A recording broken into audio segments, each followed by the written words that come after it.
This is King and I'm back in this part 3. I went over part 2. Part 2 is a little bit too long. I'm trying to keep them 15, 20 minutes. I don't want to make them too long. So, I left off here the labor theory of value. You see what I'm saying? So, labor is an asset. So, you got to understand this information. That's why I say get your contract game up. Because if you contract and you trying to use these commercial codes and they're not aligned with Islam or Islamism, for those who are practicing following Noble Drew Ali, for those who are practicing and who to be a Moor, you got to understand this.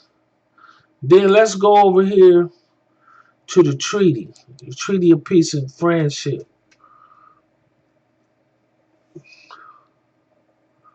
So I just want y'all to compel yourself to read this so you'll understand.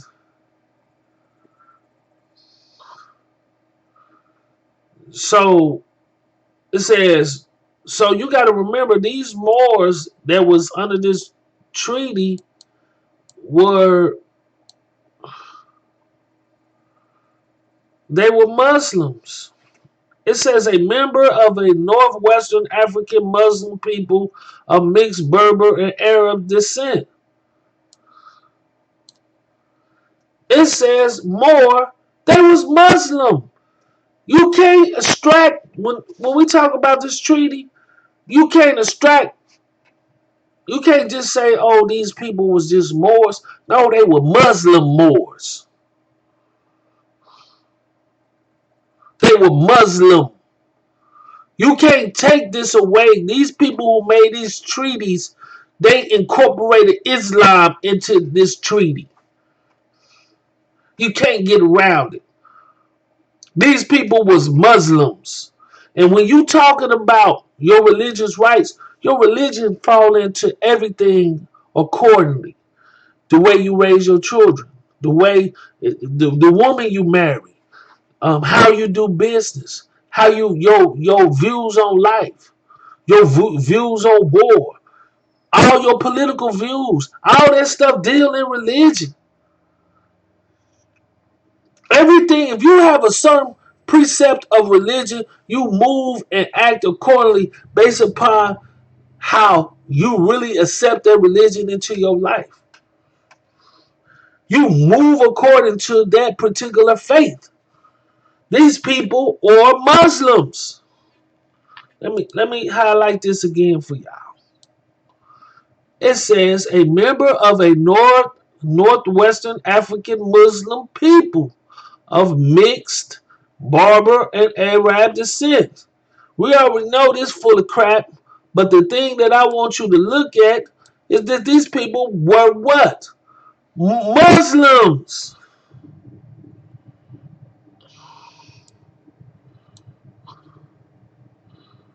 They have African descended people, but they were Muslims. So when you go over the treaty, I just want you to look at it was parts of the treaty that I was gonna go over, but I just want people to look at this. Merchants shall not be compelled to buy or sell any kind of good, but such as they shall think proper, and may buy and sell all sorts of merchandise, but such are prohibited to the other Christian nations. I want you to look at this treaty, because when you talk about you claiming that you're more and you got treaty benefits, these people were Muslims to ensure your religious protection. And let's go to the Supremacy Clause. Constitution. I'm just going to break down the Constitution.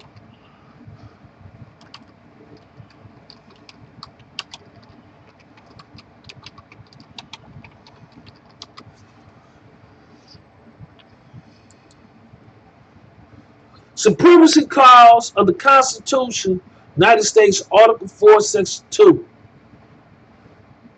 Now, what is it? Article 6,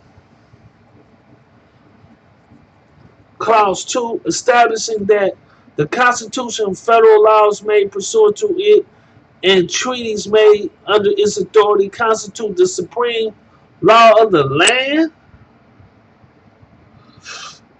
It provides that state courts what are bound by the supreme law. What? Hold on, King Bay. You telling me the treaties are supreme, religious rights are supreme, guaranteed, but you gonna move away from that? Talking about you want to deal in UCCs?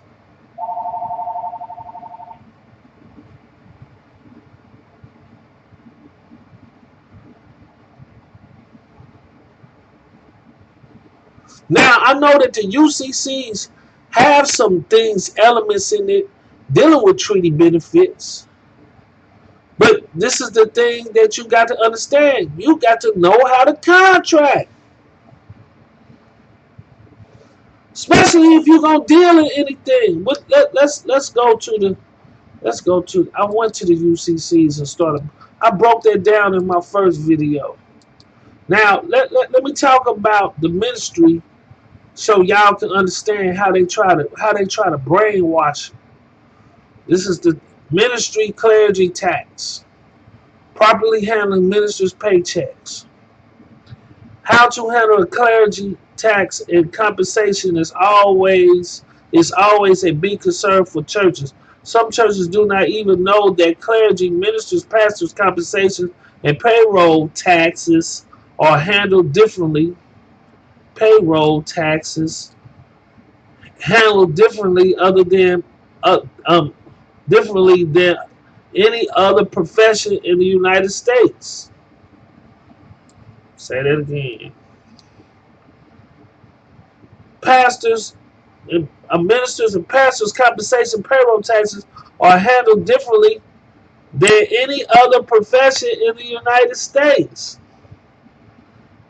See how determines if an IRS classifies your minister as a minister under the tax laws and how often to handle their payroll tax below. See, this is what I'm trying to tell you. King Bay got all types. It says, see how to determine if the IRS classify your minister a minister under the tax laws. If you're not a minister under the tax laws, you are automatically exempt. All the rest of this stuff don't even apply. It don't even apply.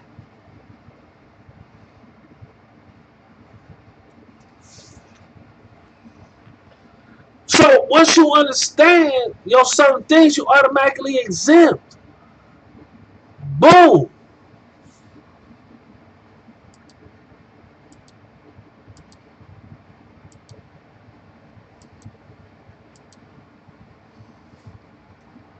Man, I just dropped some science. So you don't want to be a secret society.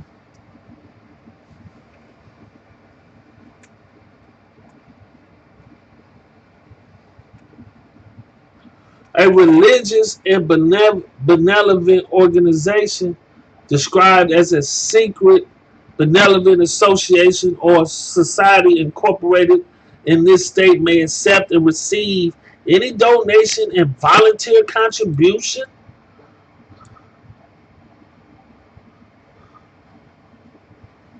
I just gave you the word for contribution.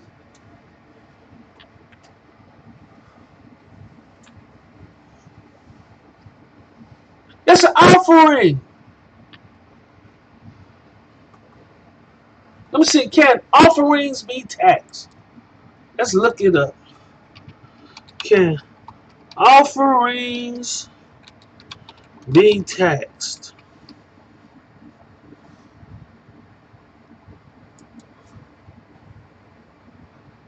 A tax deductible item is which you claim on your taxes and get a portion back in the form of a reduced tax liability. A church offering is a contribution made to a religious organization, whether It's a one-time donation during a fundraising event or weekly contribution given at a mass or service. A tax deductible item is one which you claim on the taxes and get a portion back if the form of the reduced tax liability. Hold on, let's go back over this one more time so people can get this in their brain.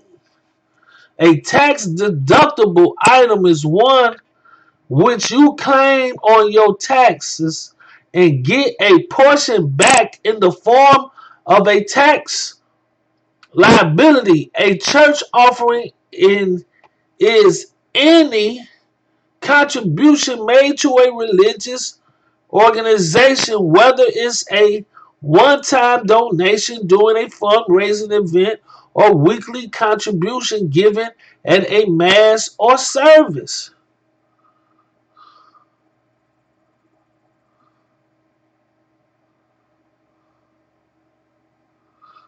They talking about love offerings and stuff, everything.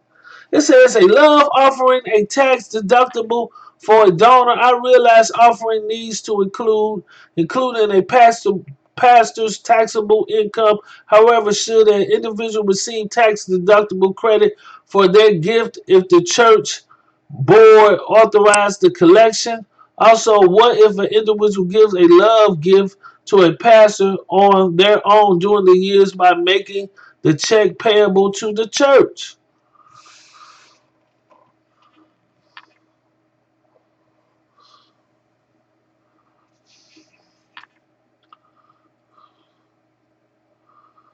So you gotta understand, are offerings taxable?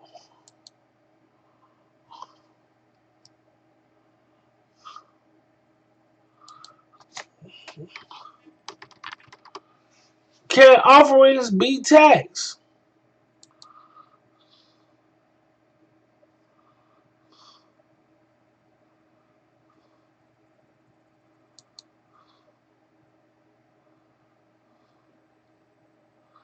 It says a church donation, tithes, and offering taxable. We'll find out the answer. Okay, to at the end, it's approaching fast, and you know what that means, right? If you guess Halloween, Thanksgiving, or Christmas, you'll be wrong. Are church's donations tax deductible? This is a legitimate question, but I don't understand if you feel bad about asking it.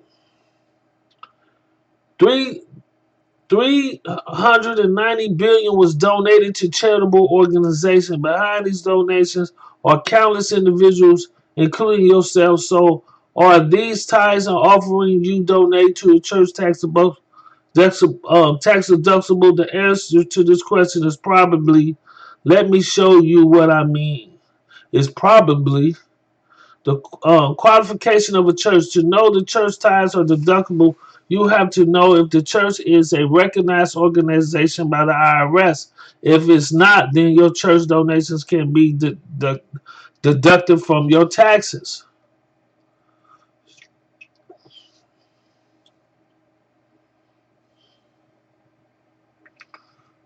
So let me try to see if I can find. Let me see. Let's go to offering. I looked it up. Let's go. I looked it up. I looked it up. Okay, I looked it up. Offer.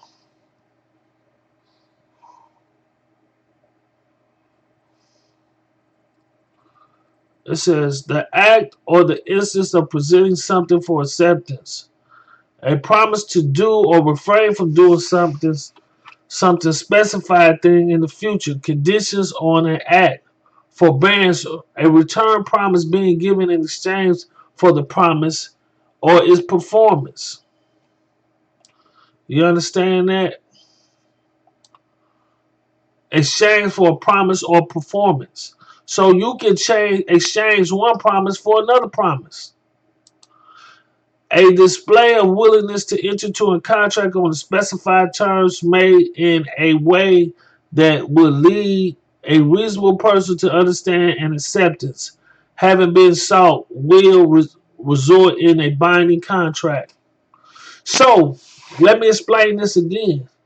If you practice certain religious stuff, and that stuff, if these codes don't go and lie with your religion, it's not conducive to your lifestyle, so it's non-applicable.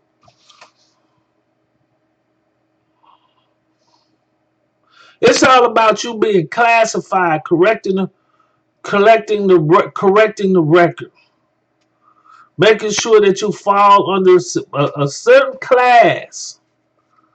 Let me see, what was we looking at? Uh, what was the terms? I was looking up some terms. Let me see.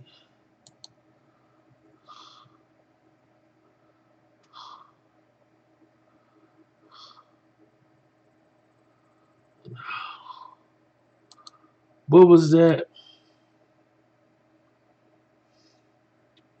I was looking up something and it was talking about. No, that wasn't it. Let me see. Rights. Let's look at rights. That which is proper under law, morality, or ethics. Ooh. And we talk about your religious rights right here under law, morality, or ethics. Something that is due to a person by just claim. All you got to do is claim it, your religious rights. A legal guarantee, a moral principle, the right of liberty, a power. It's a power. If you're talking about, then we read in where it says, where it was talking about tax, a ruling power. So it's a power, a privilege, or an immunity secured to a person by law. Woo!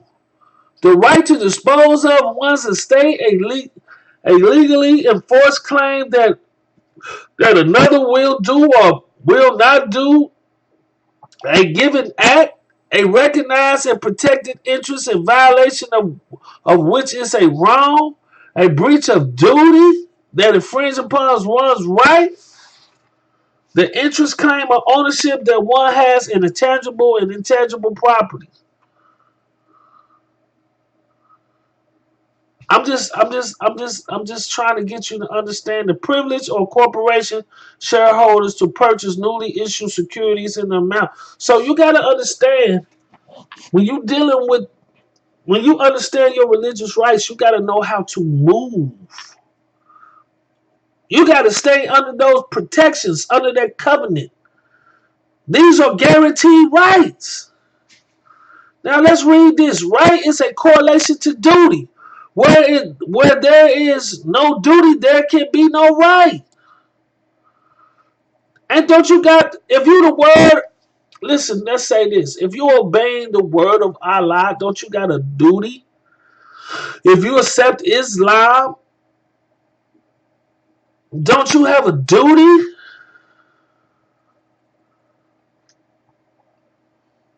I'm just saying, if you are more and you Muslim and you practicing Islamism or Islam, you got to understand what's going on. I'm dropping this science so y'all can get it. Because when you go out the moral fabric of what the Quran says, now you under somebody else's code or division, regardless if it's sacrilegious or not. Now you got to obey what you just said you was gonna obey because you just accepted this. They offered this to you, you accepted it.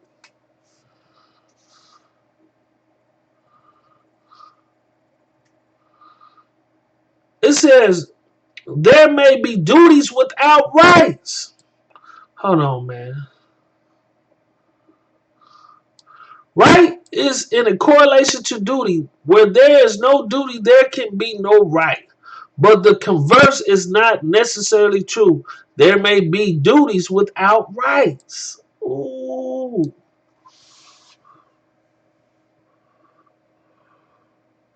In order for a duty to create a right, it must be a duty to act or forbear. Thus, among those duties which have rights corresponding to them do not come from the duties, if such there be, which call for an inward state of mind as distinguished from external acts or forbearance. I'm just letting you know, look, let's look at the Dred Scott case. They said the white man has no rights that the black man has no rights that the white man had to respect.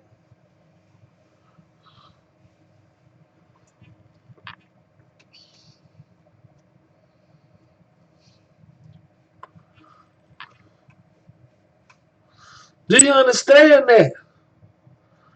So I'm just dropping this science on y'all, just getting y'all some. It said the word right is one of the most deceptive of pitfalls. It is so easy to slip from a qualified meaning into the premise to an unqualified one. In this conclusion, most rights are qualified. Understanding what's going on with this stuff. When it's qualified, what does that mean? It's spelled out. Because people can misinterpret that they have a right to something and they do not.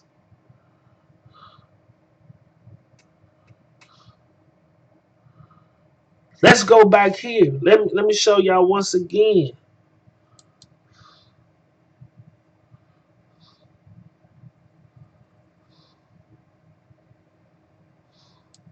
The First Amendment is a guaranteed right. It's the religion is a freedom. It's a guaranteeing a freedom. But you're going to move away from your guaranteed freedom to something else that could confine you, to obligate you into certain things.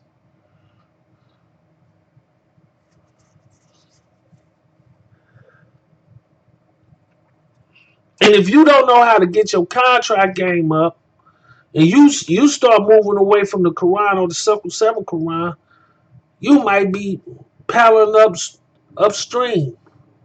For those who all practice as a secure party creditor, please understand your contract game.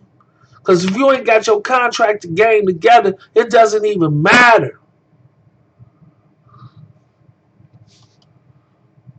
Ain't nobody breaking this down for y'all like King L. Bay.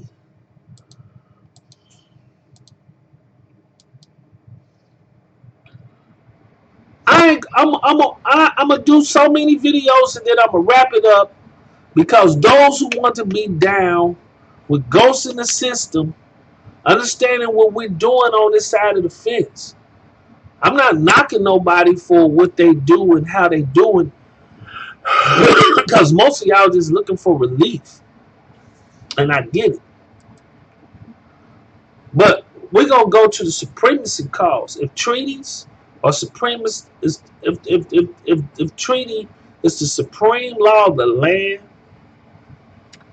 then we're gonna go to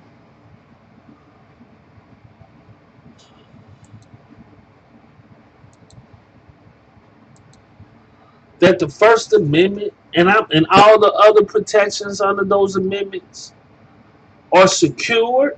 They say they're secure in this protection.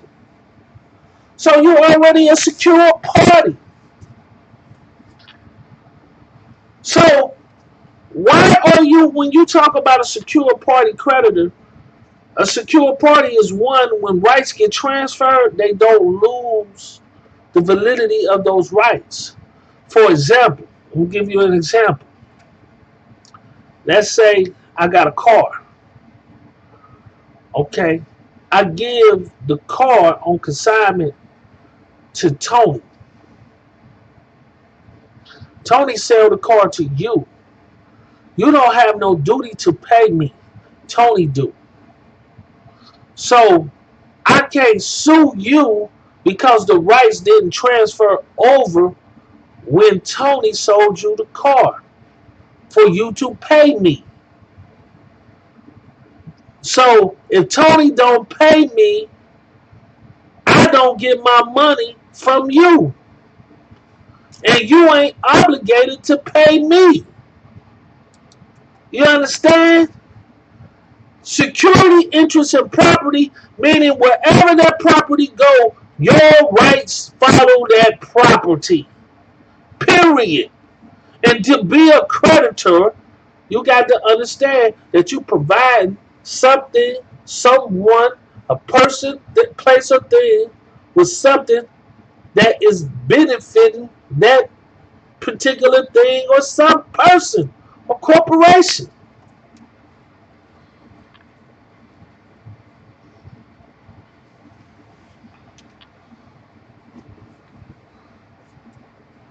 So you don't need the UCCs to do any of that. You just need to know how to contract and protect your rights.